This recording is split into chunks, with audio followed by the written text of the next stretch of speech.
Hello है, नमस्कार साथियों। उम्मीद करता हूँ आप सब लोग अच्छे होंगे और अपनी तैयारी में अच्छे से लगे होंगे।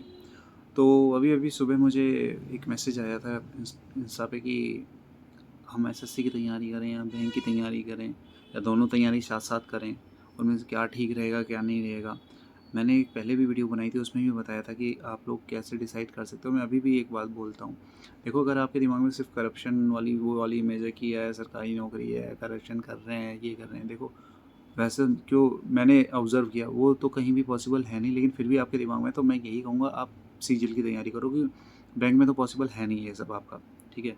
अगर आपको अभी भी लगता है कि आप ये करना है तो आप एसएससी की तैयारी करो, सीजीएल की कोई ऐसी अभी भी पोस्टें हैं कुछ, जहाँ लोग अभी भी करप्शन करते हैं, न्यूज़ में आता रहता है, आपने पढ़ा होगा कस्टम हो या कहीं भी हो, तो अगर आपके दिमाग में हो तो आप आँखें बंद करके उसी की तैयारी करो, आप उसी में जाओ, आप बैंक के बारे में मत सोचो। अगर आप एक सीरियस बंदे हो जो अच्छे से तैयारी करके एक डिसेंट लाइफ जीना चाहता है, तो देखो मेरा मानना ये है कि आप दोनों तैयारी साथ-साथ कर सकते हो।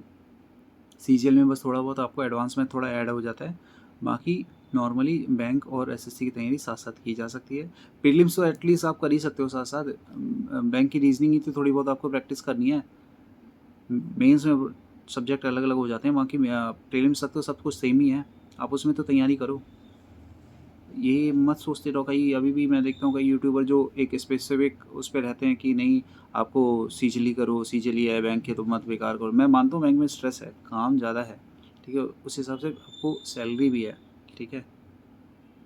सैलरी अलाउंसेस उसी हिसाब से सारी फैसिलिटीज़ भी हैं, ठीक? अगर एसएससी सीजन में आराम है तो उसमें उतनी सैलरी नहीं बनती। मैं सिर्फ सैलरी की बात कर रहा हूँ और चीज़ें नहीं जोड़ रहा हूँ मैं, करप्शन वाली बात नहीं कर रहा हूँ मैं, ठीक है?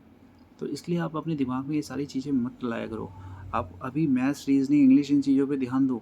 एसएससी की रीज़निंग इतनी टफ नहीं आती, ठीक है? आपको वहाँ टाइम बचेगा। आप अगर बैंक की तैयारी कर रीज़निंग की प्रिपरेशन कर रहे होगे तो आपकी एसएससी की रीज़निंग आराम से निकल जाएगी।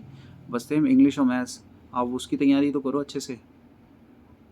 आप बार-बार ये क्यों सोचते रहते हो कि नहीं यार बैंक बेकार है, बैंक की तैयारी ही नहीं करनी, लोग बैंक छोड़ रहे हैं, छोड़ रहे हैं। देखो, छोड़ सब कुछ रहा है, हर कोई छोड़ के कहीं न कहीं जा ही रहा है। हर किसी को कुछ अच्छा लगता है, किसी को कुछ अच्छा लगता है।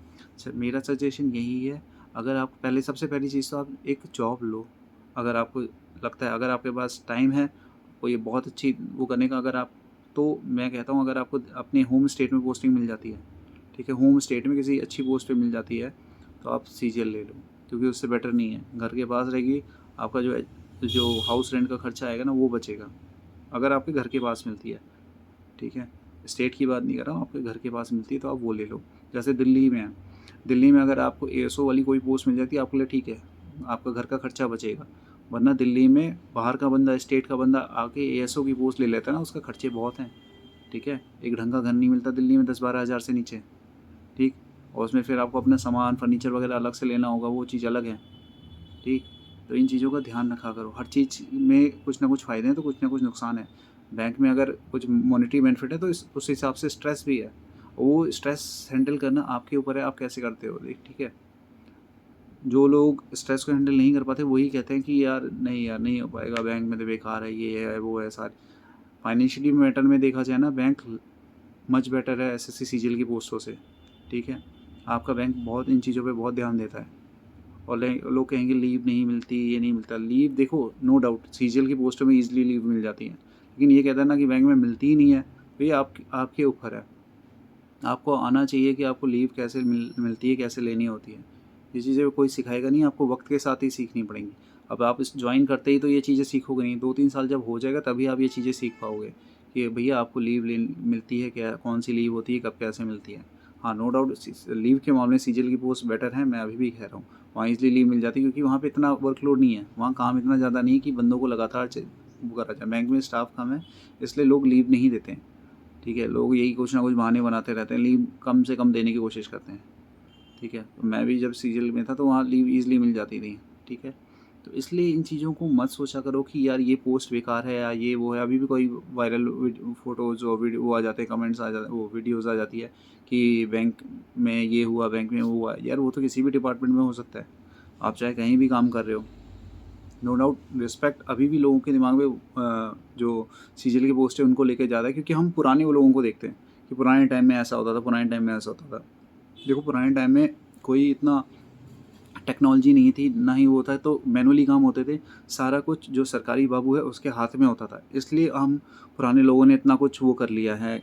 अब हम जब देखते हैं कि फलाने के चाचा थे, उनने उस डिपार्टमेंट में थे, उन्होंने तो आज ये इतनी बड़ी कोठी बना ली, तो वो चीज़ें अब पॉसिबल नहीं है। करप्शन वाली बातें अपने दिमाग से निकाल दो। अगर आप अभी भी करप्शन देख के ज्वाइन करते हो ना, तो और आने वाले जिस हिसाब से टेक्नोलॉजी बढ़ी, 2-3 साल बाद या 5-6 साल बाद इतना नहीं रहेगा। फिर आपको मेरी बात समझ में आएगी कि आपको क्यों वो पोस्ट लेनी चाहिए जिसमें आपका आगे का फ्यूचर बन सके, जहाँ बेटर प्रमोशन हो, जहाँ सैलरी ठीक हो। करप्शन के भरोसे ज़िंदगी नहीं गुजर सकती। आज भी आप देखते होगे, एक वहाँ की झारखंड की मैं अभी देख रहा था, 2009 या 10 की आईएएस थी, टॉपर थी उस टाइम की वो। उनने बहुत करप्शन किया, पकड़ी तो गई ना, क्या फ़ायदा हुआ, अभी जेल में है। ठीक है, अगर आपका थिंकिंग है कि जेल में भी चला जाऊँगा, सब कुछ कर लूँगा, बस जो बचेगा मैं फिर भी खुश रह लूँगा, तो नो डाउट यार, जाओ करप्शन करो, फिर तो आप कहीं भी जाके करप्शन कर सकते हो।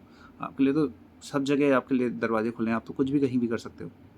ठीक है, ढंग से रह के एक अच्छी जॉब के साथ करना है, तो मैं अभी भी सजेस्ट यही करूँगा कि बैंक की जॉब में मॉनेटरी बेनिफिट्स हैं। ठीक है, स्ट्रेस है तो मॉनेटरी बेनिफिट भी है। सीजीएल की पोस्ट में आराम है।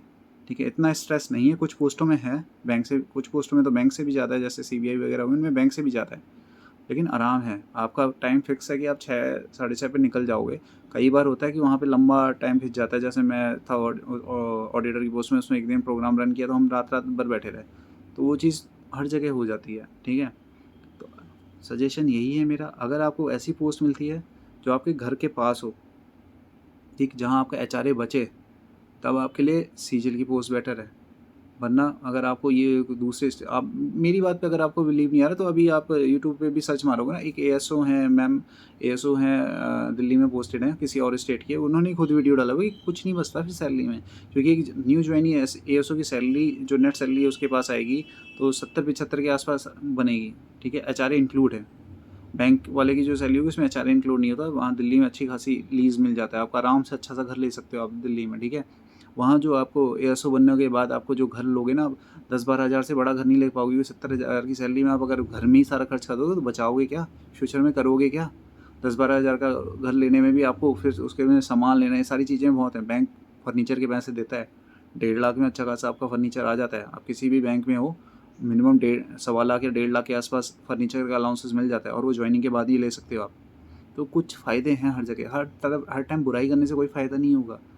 माना स्ट्रेस है तो उस हिसाब से बैंक आपको फैसिलिटीज़ देते हैं। जैसे अभी सभी बैंकों में पीएलआई आई, आपको गवर्नमेंट जॉब में वहाँ नहीं मिलता। ठीक है, तो ये बैंकों में मिलता है। कुछ देखो, हर चीज़ के कुछ फ़ायदे हैं, कुछ नुकसान है, ये आपको देखना होगा। आप किस पोस्ट पे जाना चाहते हो, आपके लिए क्या बेटर रहेगा। और उन सबसे पहली चीज़ ये है कि आपको तैयारी दोनों चीज़ की करो। ठीक है, कोई बहुत बड़ा डिफरेंस नहीं है, उसमें आपको एडवांस मैथ ऐड करनी है, यहाँ आपको रीजनिंग की प्रैक्टिस करनी है। ठीक है, अगर आप एसएससी की मैथ आप एसएससी की करो, रीजनिंग आप बैंक की करो, इंग्लिश भी आप बैंक की करो, और एसएससी की जो एसएस एमबी पब्लिकेशन की बुक आती है वो पढ़ रखो, और एसपी बख्शी सर की जो है बुक वो पढ़ लो। ठीक है, तो इंग्लिश आपकी दोनों की कवर हो जाएगी, और रही बात, मैथ वहाँ से हो जाएगी, रीजनिंग यहाँ से हो जाएगी। ये जो आते हैं ना सिंगल, अपनी फिर बोलते हैं कि आप सीजली करो, मेरी बुक ले लो, ये ले लो, ऐसी बातों में मत पढ़ो भाई। ठीक है, दोनों की तैयारी साथ साथ करी जा सकती है। इस मिथ के पीछे मत भागो कि किसी एक चीज़ की तैयारी से निकल जाएगा आपका सब कुछ। मेरा सजेशन यही है, पहले तो आप ये डिसाइड रखो कि आपको करना क्या है। अगर आपको नहीं आता तो तैयारी दोनों की करो, आपका जहाँ सिलेक्शन हो जाए। अगर आपको एज ऐसी है कि 26 के आसपास हो गया और आपका सिलेक्शन नहीं हो रहा है, तो मेरा सजेशन अभी भी यही, तैयारी दोनों की करो, जहाँ सिलेक्शन हो जाए वहाँ जाओ। उसके बाद आप अपने लिए अपॉर्चुनिटी ढूंढते रहो, क्योंकि एज निकल जाएगी, फिर आप ना बैंक के रहोगे ना एसएससी के रहोगे। ठीक है, इसलिए तैयारी करते रहो, इन चीज़ों में मत पढ़ो, और अच्छे से पढ़ते रहो।